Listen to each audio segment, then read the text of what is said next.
Social media news. My favorite day of the whole week is this, and on Fridays when I get to do this show with you guys. I am so excited because I have one of my, oldest friends, maybe Kim Garst, and I have known each other forever. And I was in her mastermind. We've done a bunch of stuff together. We've did these really intensive meetups. And if you don't have a chance, if you ever had a chance to be part of one of her masterminds or coaching, you need to do that because she is amazing. That's not part of the show. I just wanted to say it because I had so much fun. I learned so much when I was a part of that, and I'm very excited to have her on the show because we're going to be talking about something that she is really, really, really good at, and it's monetizing your content. We all want to do that as creators because we all got to make a buck to get through this world, and I'm excited to have her on the show today. So, Kim, thank you for being here once again. Well, I'm super excited to be here and to be talking money. That's right. Yeah, exactly. That's always good, right? And somebody who is not ashamed to talk about money is my friend Paul Gowder, who is co-hosting with me. Paul is amazing, and I'll dive into his thing, his stuff later. He's been on the show before, so go back. I think it's like 3 episodes ago where we had Paul on talking about email stuff, and he's super smart, but he's come back as the co-host today because he's just that kind of guy, and he's smart and funny, and he does some amazing things. We better hang out on masterminds. We spoke at Momentum together. We'll probably do that the same again this year. And also, he's coming up to speak at eCam's event that we'll be talking about in a little bit. So thanks, Paul, for being here today. This is going to be fun. So looking forward to it. Got some people showing up today. My good friend, another old friend, is not old. He's not old. He's very young, but my friend Dustin Stout, who's been around for a while, been around the interwebs. Hey, Dustin, thank you for stopping by. And Chris Stone goes, "This show is money," watching over on LinkedIn. Thank you, my friend. I was diving into your content just this morning, looking at all your reels. If you don't follow Cast Ahead is his username over on YouTube and also on Instagram and TikTok even. The way he edits his videos is very, very cool. So go make sure you check out Chris Stone over on those. We got Phyllis saying, hey, waving to us. Thanks, Phyllis, for staying here. And then we have a Facebook user just saying happy Friday. Sorry, I don't know why some of them don't come up. But anyway, with that being said, I'm so excited about talking about creator income strategy. So I'm going to hit go on the podcast machine and we'll get started. Hello, folks. Welcome to Social Media News Live. I'm Jeff C., and you're not. And I'm Paul Gowder, and this is the show that's going to keep you up to date with what's happening in social media and so much more. And, creating content is a fulfilling pursuit, but for many of us creators, turning that passion into a source of sustainable source of income can be a really daunting task. While there's tons of different ways to monetize content, from sponsorships to affiliate marketing, the reality is that competition is fierce and algorithms are constantly changing. What worked yesterday might not work tomorrow, and it can be challenging to stay on top of the latest trends and strategies.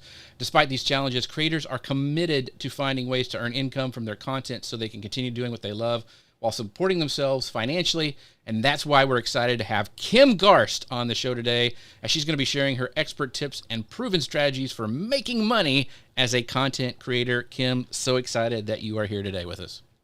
Well, super excited to be here. And honestly, this has been my journey, I guess, if you will, for years now. So to be able to share what really did work versus what didn't, and what I see a lot of people still doing that's probably not monetizable for them, is exciting to have this conversation with you guys. So thanks for having me.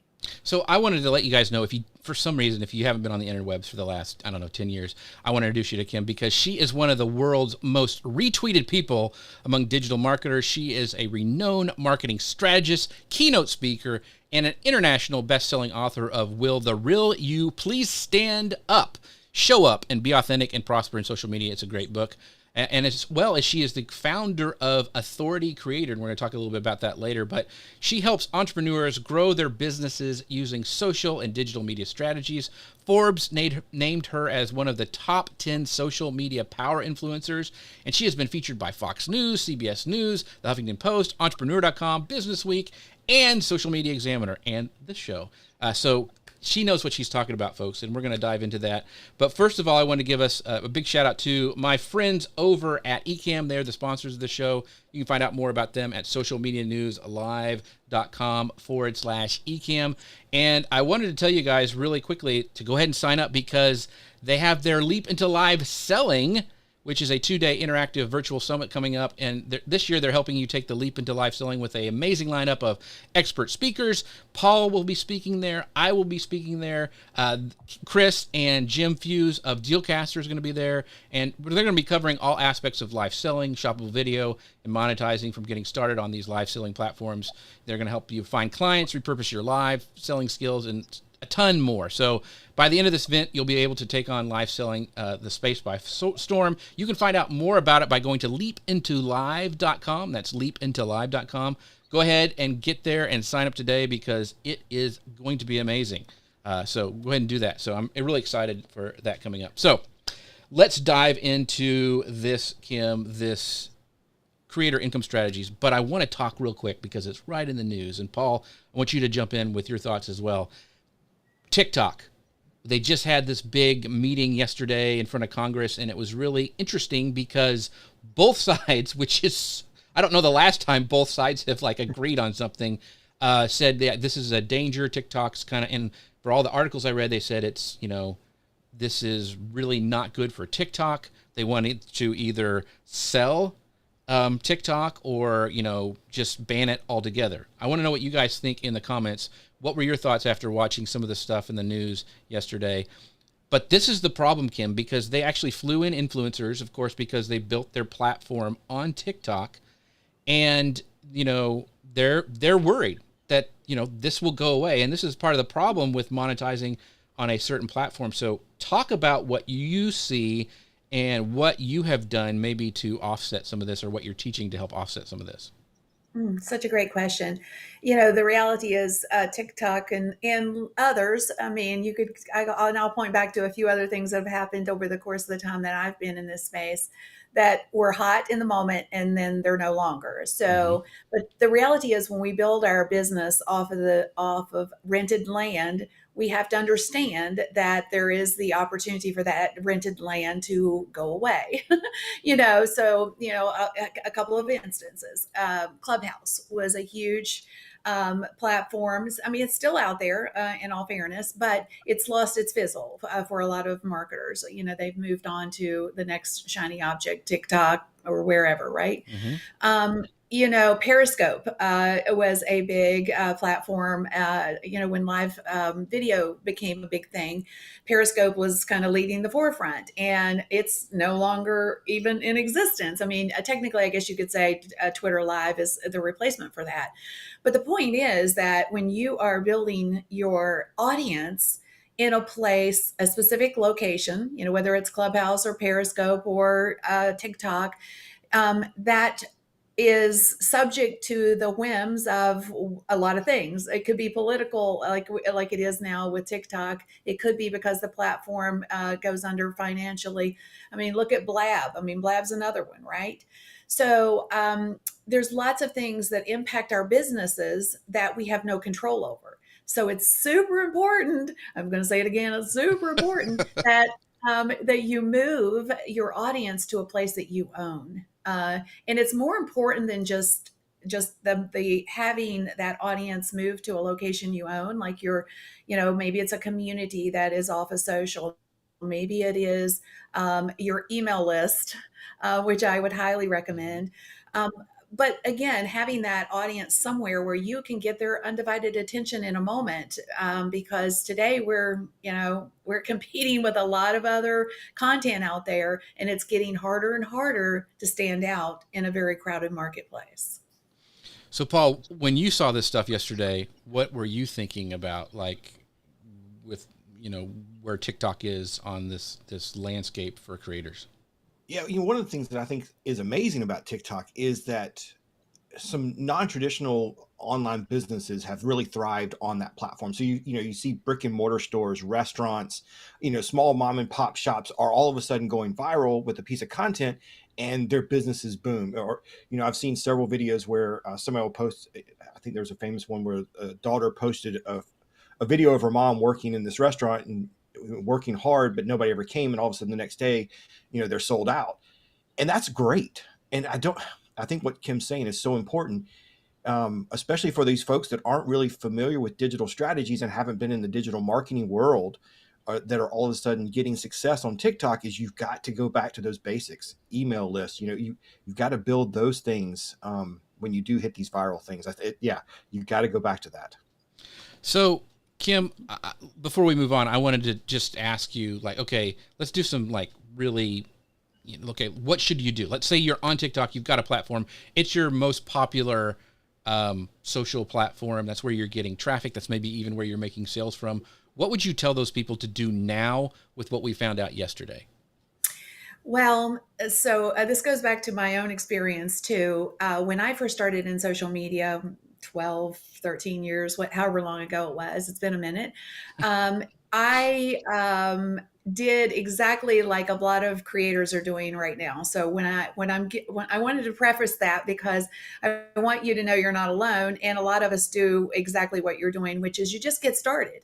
You just get on the road, you start throwing stuff at the wall. Sometimes you have some success, sometimes you have immense success, and then there you are. So my story was I had about 750,000 followers on various social platforms before anyone told me that I needed to be building an email list. So I guess going back to your exact question, which is what should you do? You should be trying to move those people as quickly as you can to a place where you can connect with them long term, a place that you own, preferably your email list. That would be the best way. Now, how are you going to move those people, right? So it would be give them something value based to have that opportunity to showcase that content, or you could, or a freebie of some sort. You could start a community somewhere else for your, I would call your rabid fans. The people who just are consuming your content and just love, whether you call them raving fans or whatever. But maybe that's a subscription service somewhere like Patreon or somewhere. But yeah, you need to be moving these people somewhere that you can continue to serve them, because if something happens with TikTok, which it could totally, it's a total realistic occurrence that it could be shut down here in the US. If that happens, then what happens to your audience? It's gone. So move your audience someplace that you own. All right, so that is a tough thing. That could be a whole show, actually, is like how to do that. A lot of us had the same thing with Google Plus when we were first starting on Google Plus. There you go, Chris Stone, drinking game, because he always says I say Google Plus at least once during the show. And Dustin Stout and my friend Peg Fitzpatrick had like millions of followers before they, and I think you did too, Kim, over there before they shut down. And like, that's a big blow if you have it all built on that one platform. So moving on, and a great way to do that is make sure to get on the email list like we talked about. Once again, go back 2 or 3 episodes, listen to Paul talk about building an email list and some strategies. We also have had Liz Wilcox on the show before. Go back and search that one. That's another great one on how to build your email list. So we'll continue to bring in experts to talk about that because it is so important. But when let's talk about this creator landscape, Kim, that, kind of going out a little bit further. So what are some ways that content creators can make money from their content? Because a lot of times we're just when we first get started, like you mentioned, we're just putting stuff out there. We're seeing what sticks. And then, everybody's saying monetize, and that sounds great. But what are some ways that creators can make money? Well, this is, again, part of the problem is, they get started, they get on the road, and kudos to you for doing that, because that's the hardest part, I think, is putting yourself out there. But many of them don't have any business infrastructure to support, much beyond being able to trade their influence within the community that they've built for money. So that's like influencer gigs of, if that's what I call them, influencer opportunities, sponsored opportunities, where a brand approaches you because you have a connected community of their ideal buyers, and they're willing to give you money for that. but that is what I would call, and from experience, a flash in the pan. And it's not an infinite thing. I mean, you can certainly, it should be an income stream for you, but you're building somebody else's business really at that point instead of building your own business. You're building that brand's sales. They're granted they're giving you some revenue for it, but it's a one and done kind of relationship unless you have a long term uh, a relationship with that brand. So unfortunately though, that's what I see happening the most, is where influencers are trading the influence they've built for money, instead of doing other things that would give them a longer longevity from a financial perspective, which is sexy, but it needs to be done. Building out your infrastructure, building your email list, having a website that is designed for conversion. Those are not as content creation is so much more fun than the back end side of a business. But I would just encourage all creators to know that if you really want your business to have legs and keep revenue coming through the door, you're going to have some principles of business in place. That's great. That's a great option. And sometimes that's easier said than done, right? I know Yeah, probably. and that's why I said it's Yeah. not sexy, Yeah. but it's harder, because it's an unknown. A lot of creators don't have that business expertise, right? They Mhm. just have a passion for what they do, and that's amazing. But the passion around what it is that they do is going to be deeper, more. You're going to be able to monetize it at deeper levels if you have some business infrastructure set up. Yeah, and it's changing so fast. When I got started with monetization, I was doing Google AdSense. That was the thing, right? And now we're in this creator economy with, like you're talking about, the sponsored brand deals. But what are as this thing it feels like it's changing every day. I've found new monetization things last week that I didn't know about. So yeah, what are you seeing as some of the new trends that are coming out as we rapidly kind of adjust to all this new technology? Yeah, I think that when it comes to understanding how you can monetize your content, if I was to share some of my experiences with this, is instead of like really focusing in on the latest and greatest shiny object, go back to the tried and true principles of marketing, because they will not fail you. So let me give you an example. Affiliate marketing has been around forever and it is not going away. Affiliate marketing is just a brand saying, hey, if you send me a referral, a lead, or traffic, we'll give you a percentage of the sale, right? It's been around forever. And it's like saying you go to a movie and you tell everybody about it, but you don't get paid for it, right? So it's just a way for you to monetize essentially. And sometimes it goes hand in hand with an influencer opportunities. Sometimes influencers brand deals will give you the opportunity to also monetize from an affiliate perspective. But that works, and it will work for you consistently.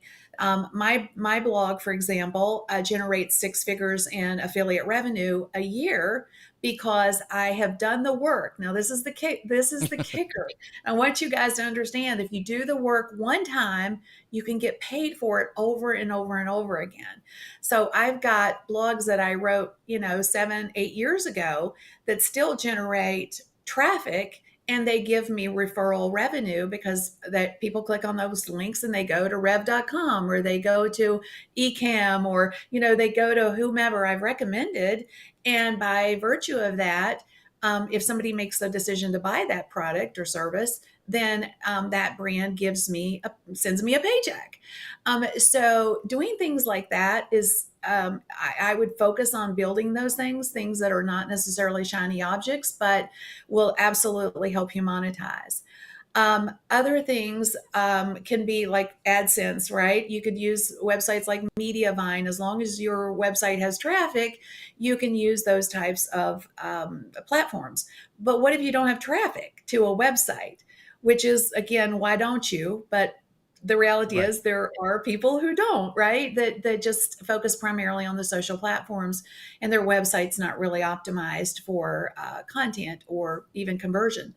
So in those instances, you're more, unfortunately, you're a little bit more reliant on finding other avenues. You know, uh, Jeff and I have talked about Amazon. Their influencer program is an amazing opportunity that you don't require a built-in traffic source. You know, Amazon has a traffic source. So if you can create content on Amazon, and by the way, Amazon's just one of the many places that are coming, that are ultimately going to have these influencer programs. Walmart's rolling one out, Target's rolling one out. All of these bigger brands that have a products, you know, they want people like you and me to tell other folks about their, you know, whatever it is, you know, this lip gloss, or, you know, my mug and why I love it. Because those are real to the buyer. So there's so much opportunity in those types of instances. So I guess it really depends on you ultimately stepping back from it for a hot second and saying, what can I do? And then what makes the most sense? And then I would also say this: where can your content live Mm. evergreen, on an evergreen basis? So we spend a lot of time creating content. Don't you want it to have longevity for you? You know, creating content for Amazon, it's going to stay there for a while, right? It's going to be there. It's going to have the opportunity to be seen, and people are going to make buying decisions based on it. But if you just throw your content up on Twitter, for example, and it's one and done, um, that piece of content has a 30-second lifespan. Right. So make sure that your content lives in a place where it is going to have some longevity, like YouTube or Amazon or your website. So those are all great things, and I want to talk about some of the things that you mentioned. And one of the things is like the challenges content creators face. So we're not gonna. I don't want to talk about the content creators who are just maybe just getting started, because you're still trying to figure out what you want to do, and that's a great. We all started there. We've all Yep. been to that place where we're trying to see what works, our voice, our character online. That's when you're still trying to figure out, and it's probably not time to monetize, because you don't ever want to monetize out of panic. Like, I have to have this because I need this money. That's not a great time to monetize. You want to be able to sit back and like plan and be strategic. But let's talk about maybe these creators who, okay, they've done some affiliate stuff, and they're really interested. They're really keying on what you're saying, Kim, about, okay, I want to do something once and sell it multiple times. So talk about some of those challenges and then how you can overcome that, because I think that's where a lot of people are. Like, a lot of our audience, they're there, they're creating content, they know what kind of works. You know, Gary knows that Instagram is great for him. Jim and Chris know that, yeah, I'm making some money over on Amazon and I can train about that, so I can see that. But some of these creators are like, you know, I want to create that thing then and sell it more than once, but I don't know where to start. It's a really big hurdle to get over that next step. Oh, absolutely. So one of the things we teach in Authority Creator is, instead of creating all the content, create the right content and then use that content to build a circle of influence. I think, based on what I did and what I'm hearing you say, and I see it all the time. So again, don't beat yourself up about it if this is you, but we get started and we just throw stuff against the wall and we see what sticks, and some of it does and some of it doesn't. But I actually think a creator can monetize pretty much from the get-go if they're smart. So what I mean by that is, one, you have to understand what it is that you're going to do for the person that needs you, right? Like, what is that transformation that you are going to be able to help them with? What problem are you going to solve for them? And then take that, whatever that is, you know, that's, you know, I call that messaging, you know, because that's how you lead with the content. That's how ultimately you're going to attract that person to you that's going to be ultimately the buyer for you. So, what is the 10, and just think about it through the lens of 10 pieces of content that you could create. So 10 pieces of content that are focused around, what is that person looking for when they are looking for the problem that you solve for them? So what kind of questions are they asking? and or what do they need to believe in order for them to make a buying decision with you. So if you're looking at it through that creator lens, like think about it, it depends on who your person is, depending on what kind of content you've been creating or want to create. But if you look at it through that opportunity on the other side of the fence, meaning what is your viewer or your prospect, the person that you're trying to attract to you, what do they care about, and how can you create that content? 10 pieces of content, that's it. Create that 10 pieces of content for YouTube. Why? Because YouTube is an evergreen platform. It is searchable, so you don't need an audience there already for people to find your content. Um, obviously, YouTube is a huge platform. It's growing at astronomical rates. Pinterest is another search engine. I would highly recommend you put that same content on Pinterest.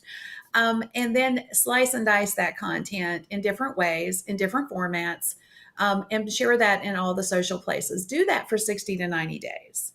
Let that be your content base for 60 to 90 days. And if you do that, that builds your circle of influence. That builds every time somebody sees you in a place, they're like, wow, is this person like reading my mind? They're answering the question I have around this. And that goes back to, again, this is the critical piece of this advice and this strategy is you do need a place where they can go and it's very clear to them that you have a solution to their problem and you have a way for them to get on the path to working with you. So that means your website. Your website needs to be, crafted for your person, and it needs to give them a clear path to getting on the road to working with you above the fold. Mm. Wow, that was a great section. Yeah. Sorry, that was a lot. No, that was good. About this stuff, so I'm like, I just. That's great. That's great. If you're starting out, you're talking about building content for YouTube and for your website. Any tips for that new creator figuring out what is the best platform, what is the best content type, and for each different content type or different platform, how important is engaging the audience, and how do you turn your audience into buyers? Such a great question. I think the going back to that strategy, if everybody just said, okay, here's 10 pieces of content, I'm going to slice that and dice that content up, and use it in the format that people are mostly consuming, short form content in particular, right? So we're talking about YouTube, Shorts, TikTok, Instagram, all of those platforms where if you just created variations of the content that you just that was answering those 10 basic things that I mentioned before, then you have that opportunity to start engaging your audience around things that they care about that's still in alignment with the thing that you want to charge for, right? So attracting people to you through value-based content is absolutely top of, you have to focus there. So that's why if you think about it, if you think about the way people are searching for solutions to problems that they have, they go to the Google machine and they type their question in, right? So the reason that I am suggesting doing something like this is answering those questions for people so that when they see your answer on social media somewhere, they're like, man, I wanted to know the answer to that question. This person just gave me that answer. So that's a way for you. One, value-based content is a way to engage your audience consistently. I think that's the most critical path. Enter the problem today is we are competing against so much value-based content today. And how do you stand out in that audience, in that crowd? What is most, I think the biggest problem that I see is just that, capturing people's attention over and over again. And that goes back to, I think, a combination of things, making sure that your content can be seen in a variety of places and a variety of formats. Actually talking with people, getting involved in conversations, not just using social as a broadcast platform. And then the bigger issue really, though, is when you've got their attention, are you directing them somewhere to where they can start down the road to getting in your ecosystem? That could be a freebie of some sort. It could be a low ticket item. It could be it could be anything. It could be a recommendation for a product that you have an affiliate relationship with. But it really is about being intentional, I think, with your content, value based with your content, and then having a plan to get that person into your ecosystem in some way, because that's the only way for you to consistently have their attention in any given moment. It's got to a place where social is not enough anymore. We have to move people to a place where we can get their undivided attention, whether that's email, whether that's a community that you built that's off of, the primetime social. We've just got to start to work. It's almost like we have to work a little harder today than we ever have before. Yes, and it's not always easy. And so, that your whole thing is why I've kind of developed a Discord server, and I'm kind of playing with that and getting my community in over there. And so I totally agree with all you're saying. I want to bring, we have such great people who join our show live every week. Robin says, hello, some of my most favorite people. Big Kim Garst fan here, so Kim brought her fan group with her as well. Gary, who is a great supporter every week, he says, Amazon Live seems like a great place to be. It is, Gary. Come on in. The water's warm. But he goes, also, not all of us are the Ron Pope of drink cups, though, and we should have a product that we could, go long on, which that's the key, isn't it, Kim? It's really hard to find that piece of content or that niche or that product that we can really dive into, and that's a struggle that we all have, I think.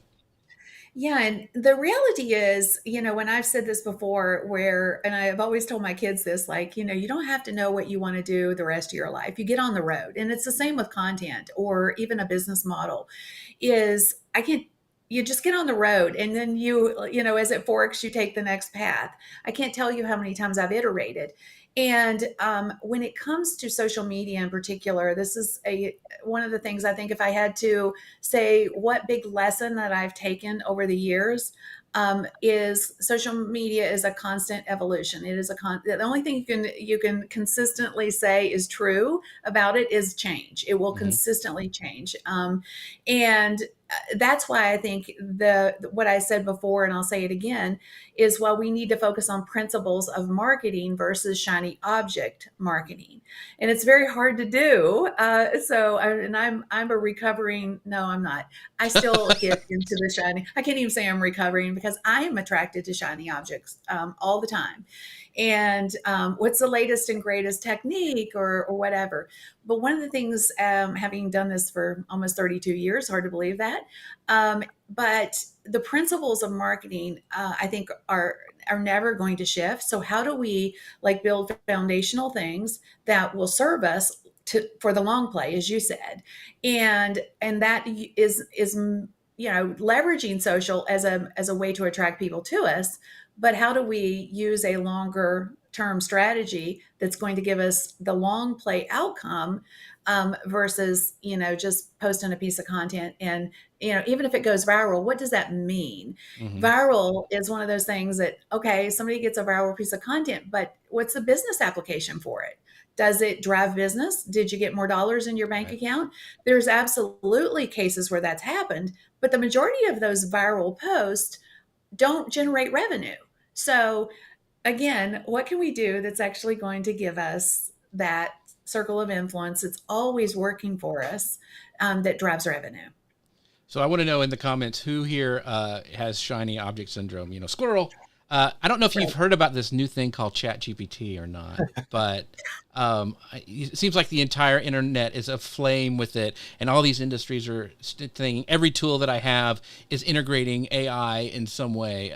So I think with this specifically, and this is kind of almost like a caricature of shiny object syndrome, is that yes, we can use this stuff as a tool to make us money, but using it as a tool. So speaking of somebody who's not a tool, it is Dustin Stout here has a great comment. He goes, evergreen is the staple of any brand that wants to be around 12 months from now.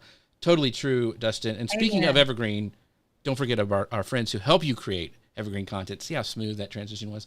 Socialmedianewslive.com/ecam. They're what make the show possible. This is what is so amazing about this technology, and you've heard about me talking about it before, but now when I'm done with this show, I'm going to have all my tracks separated for Kim and Paul and myself, and also the video tracks now are all separated. So I can, like Kim was saying, repurpose all of this stuff super easy. If you go back to my Instagram reel or look on my YouTube shorts for this channel, you'll see one with Paul and I that did really, really well. That was all created because of the technology that I am able to use with Ecamm. So if you haven't checked that out yet, make sure you do it at socialmedianewslive.com/Ecamm. Kim, we got to go. I mean, there's so many things I want to talk to you about, so I've got to really prioritize. So we're going to talk about actually monetizing your content, actually some strategies to do this with. So, and you've done almost, I mean, you have experimented a lot. You've done a lot of this stuff because I've seen you, and you're very transparent when you're doing this stuff. So what are some of the ways, and Paul, I want to get your thoughts about this as well, because I know you've done this, some of the most effective ways to monetize your blog or your website? Not past things, but things now in 2023 that you can do to monetize your blog or your website. The best strategy I've ever found, again, is just principle based. It is affiliate marketing, where I've embedded affiliate links into my blog over the years. And I will say, until about a couple of years ago, we weren't very intentional with this strategy. It was a hit or miss, which is, again, one of those things where I just got started and like, oh, well, let's throw stuff at the wall and see what works. But I realized we were generating a lot of revenue from unlikely places. And I'm like, well, where's that coming from? And we discovered it was coming through traffic to my blog. So we're like, well, let's just get intentional about this. So we went back through all of the blog content, which took some time and energy. Any place I had recommended anything, we inserted affiliate links. So we had to sign up for all those affiliates, and then we embedded those links. Now, here's a real key strategy that I hope you will take away from this is these brands, tools, resources, whatever that you're recommending, sometimes they change their affiliate platforms, and when that happens, the link itself shifts. So there you are, right? Mm-hmm. So what we ended up doing was we created a pretty link, which is a plugin for WordPress. So we would create a pretty link for each of those affiliate relationships, and there's two reasons that this is super important and why I'm mentioning it. One, when that brand or that resource or that tool changes affiliate platforms, all we have to do is go in and change the pretty link, and it will fix all of the links in any blog post that I have. So it's one place to fix all the links instead of trying to backtrack all the places that I may have used that link previously. So that's super important from a time saving perspective. And two, if you're live like this and you're going to recommend a tool, like for example, Ecamm or any tool, you could just say whatever your domain name is, kimgaris.com/ name of whatever it is, right? It could be, Active Campaign, it could be Ecamm, it could be, whatever. So it's really very easy for you to make recommendations on the fly for your affiliate relationships. So they're very powerful in the social setting too, if somebody asks you what you use for XYZ. So the blog is one core component. But what if, you're not blogging yet? Well, I recommend that you do start blogging, even though it's more competitive than it ever has been, because that is a great place to house your content, and a great place for you to seed your authority and your expertise. And it's a place you own. So affiliate marketing is probably my number one strategy. It generates about 6 figures in revenue a year for me. So I think that's important. Sponsored blogs, I've done those as well. So what's a sponsored blog? It's basically a place where you write a blog around a specific topic, but somebody is paying you to do that. And there's a mention usually. Sometimes it's a blog, sometimes it's just a sponsored link inside of a blog. My top paying gig like that, if you will, I think MasterCard once paid me $25K for a sponsored blog. So that gives you some framework for like how high you could go. And of course you could go even higher if your blog gets a lot of traffic. So those are again, all opportunities for you. But I guess one of the last strategy I would have is use your website to build your email list. Most people will tell you that the money is in the list. I would say that's sort of a misnomer, because if you don't build a relationship with that list, then the list is probably not going to do you a whole lot of good. So when I say build a list, but also engage with that list, give value to that list. And one of those ways, by the way, is blog content. Mm. So, Paul, you said you have a question. Go ahead and ask that. Yeah, well, first I want the Pretty Link, brilliant idea. I use Pretty Links for lots of stuff, but I'd not thought about using it for affiliate, and that happens to me all the time. Affiliates change. I had one that I was making good money with, and they switched their platform entirely, and I still don't know if I have all the affiliate links fixed for that one. And I also wanted to note something you said, and that is being intentional. Yeah, I raised my hand when we were talking about shiny syndrome.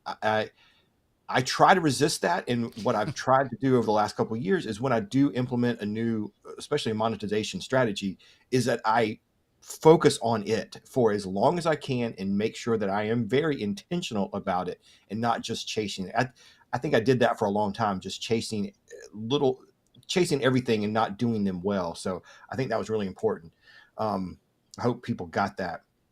And, I'll add to that, as far as monetizing your website. One of the biggest things I ever did that made a huge difference for me is growing my traffic to the point where I could get on something like Mediavine. That if you're blogging, make that your goal, is to get on Mediavine or AdThrive or one of those ad networks. It's going to make a huge difference.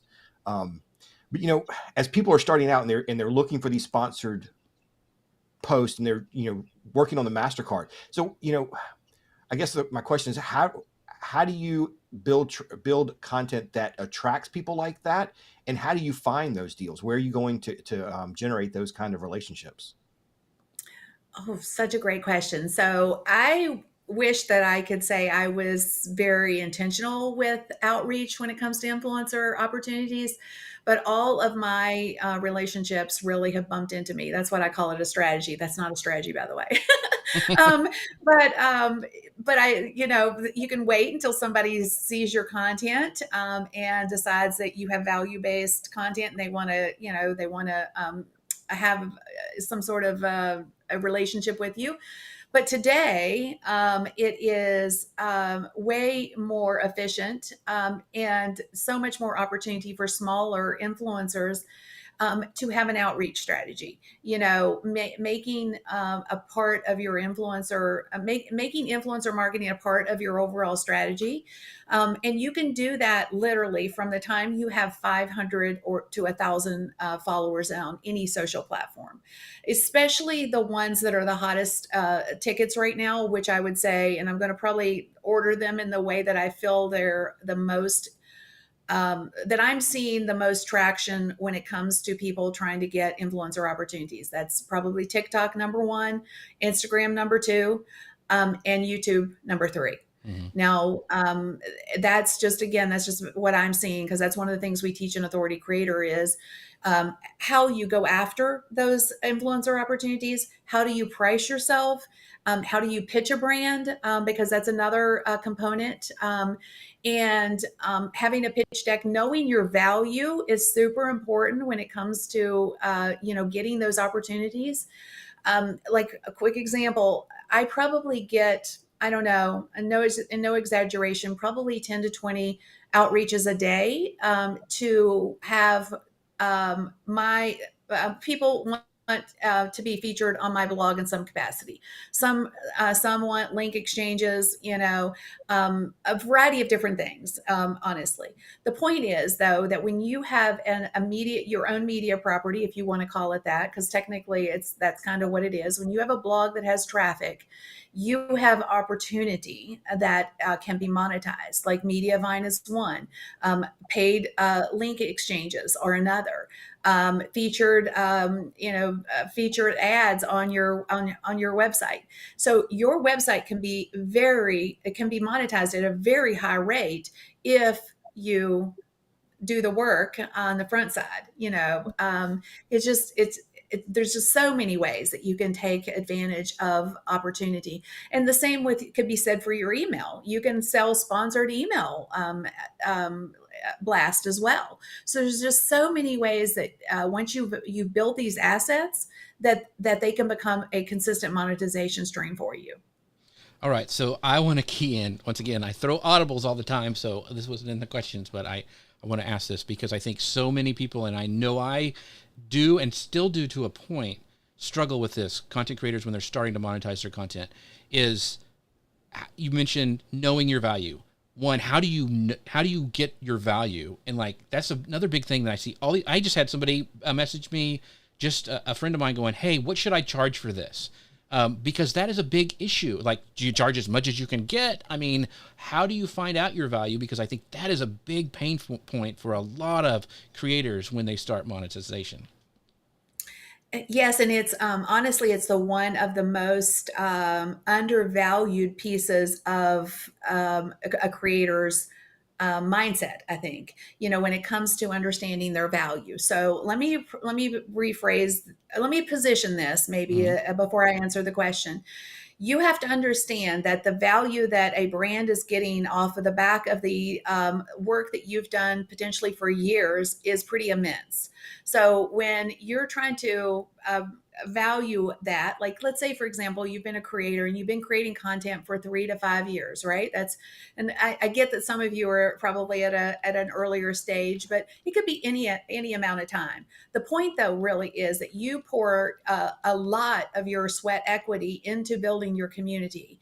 In some cases you invest financial dollars in building out your infrastructure and connection and content creation and all of those things. And then the brand is coming along, and this is the key here. Most brands get 5x on whatever it is that they pay to an influencer, especially these micro influencers right now. So when you are negotiating with a brand, these are a couple of the questions that I usually ask.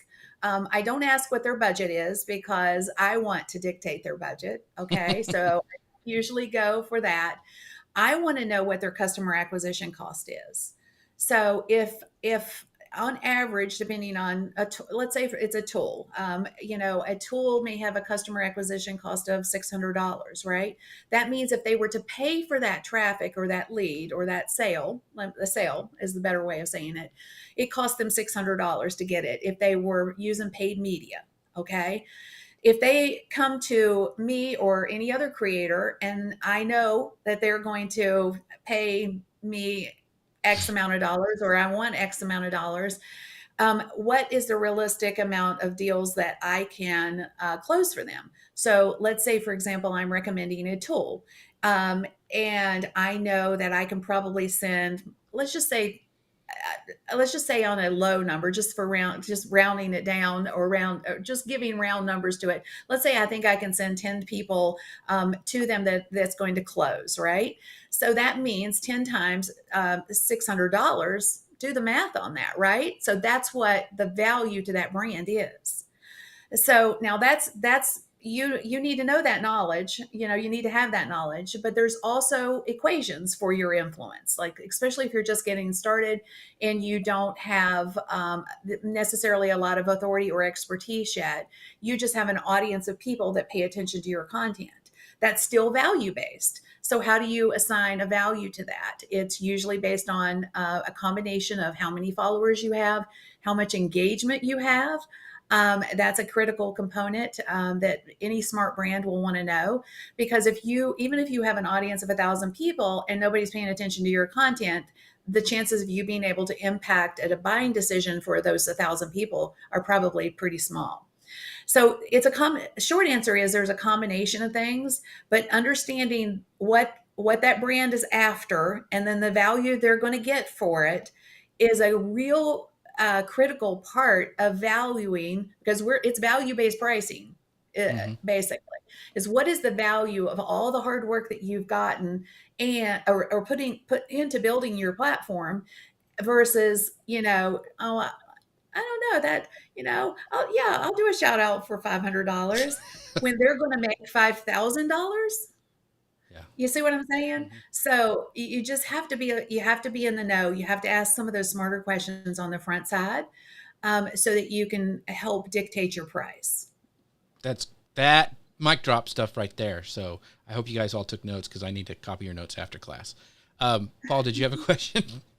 Well, I'm still taking notes on that one. That's so good.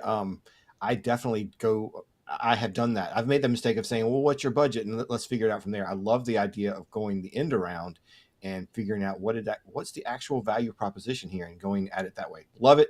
I'm taking more notes here than I thought. This is great. Um, so, as far as monetization goes, have you seen any new trends or new platforms that are emerging that we need to take note of? Well, the fascinating part about platforms in this space in particular, the creator economy. So we didn't really talk about this on the front side, but I think this is such a really interesting distinction.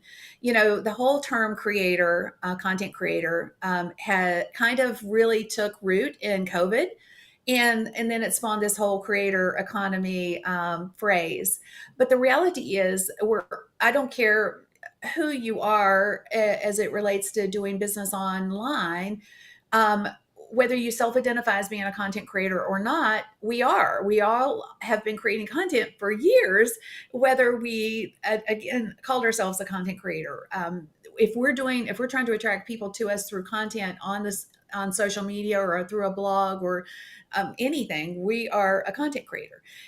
But that said, with this whole advent of the creator economy, there is so many resources now and so many platforms that are popping up to support this creator economy space, meaning the content creator themselves. So there are influencer platforms that you can sign up for. There are outreach. Honestly, it's like everything is, if you don't know where to go, you can hunt and peck for days. That's one of the things we basically, in Authority Creator, we created a resource. These are the top like influencer places you should go to try to find your the opportunities, the people the brands that are looking for you, because there's so many of them and they're everywhere. So how do you, again, do this with intention without wasting your entire day? Because you could absolutely waste your entire day trying to find all of these amazing resources that are out there. I guess if I was to say, again, going back to just doing this with intention and doing it from a principle-based perspective, the key is when it comes to monetizing your platform from an influencer perspective, you don't have to wait for people to bump into you anymore. You don't have to wait to have a big community. There are brands out there today. In fact, in my free community, I post brand deals all the time in there to showcase that these deals are there. Like, like let's say, for example, Nike is looking for, people who like their brand new shoe, and, they're looking for user generated content for TikTok or Instagram. Those deals are out there. They give you the parameters. They tell you what they're looking for. In some cases, they give you their rates. And if you agree to do it for that, you apply. It can be that simple. So it's so much easier today because there's so many resources at our fingertips. Like a lot of things, like a lot of information, the key is, having a resource instead of doing all the hunting and pecking yourself, because it can be overwhelming. I totally agree. And gosh, this has been an incredible show. We only got a few more minutes left. So I'm gonna jump to the final thing for like some tips for content creators. But I really wanted to go back with something you said about a customer acquisition, because once again, I think the biggest pain point for a lot of creators is finding that cost. What if, and I've had this happen, when you have asked for their customer acquisition cost, they say, we won't tell you, that's proprietary information. What do you do? Do you walk away, or do you spitball it? What do you do in those? Or maybe they don't even know, which is another red flag. But what do you do in those situations? Because I think that happens to more creators than is actually said a lot of times. Like, either the brand doesn't know, or they don't want to tell you because that's proprietary and they don't want to give that out. Yeah, that's such a great question. And I've never had somebody, a brand, tell me they won't tell me. You're exactly right. Some don't know. Some don't have not started with paid media, so Mm, they don't know essentially what it is that that. Like, I'll give you for example. I worked with this brand one time. I won't name them, but they were a video tool, and they were trying to build their customer build out their customer base right. through influencer relationships. So they had done no paid media. So they had no frame of reference for what it was going to cost them to work with an influencer. So it's not to say that you don't necessarily want to work with brands like that, but they're more difficult. And this is the reason I will say that, because the expectations that they have can sometimes be unrealistic because they have no frame of reference for what their expectations should be. Um, for example, if a brand tells you that they just want brand awareness, most of the time they are lying to you. Okay. Right. So at the end of the day, they want sales. I mean, they want new signups for their tool or their product or whatever it is that they want you to recommend to your audience. I've only worked with one brand and I've done over I think a 1.2 million in brand deals. And I've only worked with one brand in that time that was a true brand awareness campaign. All the other ones might tell me that they wanted brand awareness, but they were disappointed if they didn't get the sales that they wanted. And the reason that this is super important for you to understand is the campaign that you do for them needs to be designed for whatever outcome that they're wanting. And this is super powerful. So let's say a brand comes to me and they want brand awareness. Well, what is that campaign going to look like? It could be anything, because you're just touting, it could be, I'm gonna have a mug that has Right. them, right. It could be anything. But if they want sales, then this is the key. If they want sales and they want to do a sponsored blog, well, the expectation is that you're going to publish that blog and they're going to get all these sales because you published this blog. Newsflash, that ain't what's going to happen. You're going to publish the blog, and it's going to be, a blog is a long play. Um, it takes time for sales to come through. So if they're wanting to get sales consistently over a period of time, then absolutely a sponsored blog is going to work. So the reason I'm sharing this with you is setting expectations on the front side with the relationship that you establish with a brand is going to be super important, because if they don't get what they think they should, then are they going to continue to work with you, right? So I think I deviated a little bit from your No, question, but that's great. I think that was important, to make that. You have to know what their goal is, and going back to knowing their customer acquisition cost, that's a part of the conversation. But I will tell you this. This is another important thing. On average, now this is not true for like across the board, and I can't make a blanket statement on this, but on average, um, using paid media, depending on the cost of the thing, whatever it is. But I'll give you an example from like my program, for example. Um, it cost $600 to $1,200 to get a 5,000 plus sale. Okay. So who's not going to pay on the high side $1,200 to get a $5,000 sale using paid media? Everybody would do that, right? That's what gives you leverage when it comes to the brand, is if you kind of know what the average for, say, like a SaaS tool is. If you're going to be recommending a SaaS tool, what's the average customer acquisition cost? Google it. You'll probably find it. Hmm. And then that, if they won't tell you, that'll give you a baseline. Mm. So much good information here. We got all these people saying like Lynn saying fire.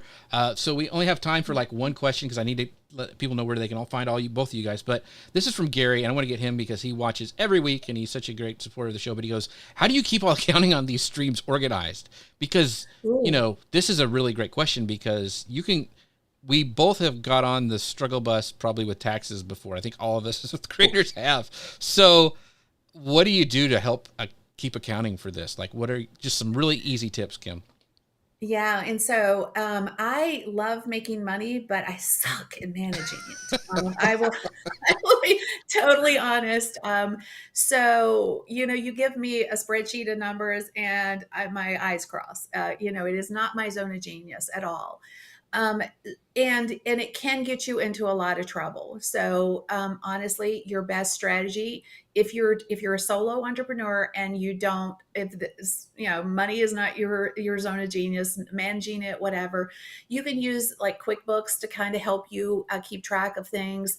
But absolutely hire a bookkeeper, and have somebody else do your taxes, because it is, I know it sounds like it's an expense, and yes it is, but it can really save you a ton of money in the long run, and potentially legal issues if you're not doing it correctly. So I don't do it myself anymore. Mm-hmm. Well, just because I just don't do it well. Um, so So that's the I'm short with you, answer. and one of it, it's just like not waking up in the middle of the night scared the IRS is going to knock down your door Right? and Yeah. capture you and put a black bag over your head. Is that just the amount of peace that brings having somebody else take care of that is wonderful. So we have run out of time. You guys have been so great. So many good questions today. But Kim, I want to give you a time to tell about like Authority Creator, which you mentioned a couple times, but where people can find you and all about that. Yeah, absolutely. So, Authority Creator is a program that's been kind of my life's work, actually, and filling the holes from a monetization perspective, building the foundation that will support monetizing your business correctly.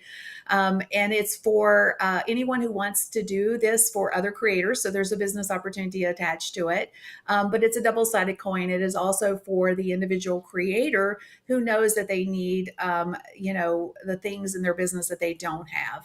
They don't have a website that, generates leads for them. They don't have clear messaging. They're not building an email list. They don't have an offer that ultimately is going to create revenue for them. So that's what Authority Creator is really designed. It's designed to help a creator monetize their business at the highest level that they can, specifically helping them get to 10K months consistently. Wow. So I highly recommend Kim Garsh. You can find all about her at kimgarsh.com for you guys listening on the podcast. So make sure to check her out. And last but totally not least is my friend Paul Gowder. So Paul, thank you for being here, being the co-host, asking these great questions. So where can people find out all about Paul Gowder? Yeah, I'd love to help you out with your needs too, as far as email marketing or building an online community. You can learn more about me over at paulgowder.com. And make sure you guys go check out his episode a couple weeks ago about email marketing, because it's a really, really great show. And with that, we thank you guys so much. Gary, thank you for being here. Maggie, thank you for being here. We've got so many great comments today saying like, Kim was on fire and all this. Thank you guys so much for your feedback. We appreciate you. Let us know if you'd like us to do another show about live shopping or email marketing. Let us know what you'd like us to talk about. I will go and scour the interwebs for an expert, and we'll bring them on the show. So let us know what you'd like us to talk about. Thank you for our sponsors, Ecamm. You can find out more about them at socialmedianewslive.com/Ecamm. And with that, we'll see you guys next time. Bye, everybody.